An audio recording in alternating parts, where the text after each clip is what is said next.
আমি আপনাকে সংখ্যা বলবো না, কালকে আজকের দিনটার পরে কালকেই তো আপনারা 10টা থেকে জেনে যাবেন কে কত আসনে এগিয়ে যাচ্ছে, কে কত আসনে সার্টিফিকেট পাচ্ছে। তবে আমি আপনাকে এইটুকু বলতে পারি যে শাসক দল তৃণমূল কত সিট পাবে সেটার আমি প্রেডিকশন আপনাকে করে দিচ্ছি। 95 থেকে 110 অর্থাৎ 110, 95 থেকে 110-এর বেশি টিএমসি যাবে না। আর যে ভারতীয় জনতা পার্টি বিভিন্ন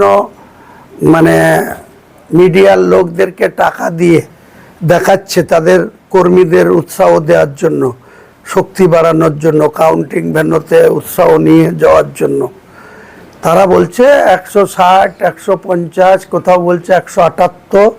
আমি বলছি ভারতীয় জনতা পার্টি হাইয়েস্ট সিট পেলে 120 থেকে 130-32-এর বেশি বিজেপিও পাবে না। তাহলে আপনি ধরে নেন এদের হাইয়েস্টটা ধরে নেন 110, আর এদেরও হাইয়েস্ট ধরে নেন 130। তাহলে 130 আর 110 কত হয়? 240। 94-এর মধ্যে 240 গেলে কত থাকে? সেই সিট কংগ্রেস 7-8টা পাবে, সিপিএম গোটা 4টে পাবে, আইএসএফও গোটা 2 থেকে 4টে পাবে। বাকি আমাদের ডবল ডিজিটের সংখ্যা থাকবে। সে 21 হতে পারে, 31 হতে পারে, 41 হতে পারে। কি হবে কালকে দেখে নেবেন।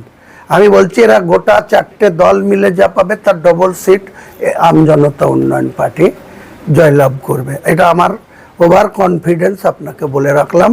48 ঘন্টাও বাকি নেই, 24 ঘন্টাও বাকি নেই।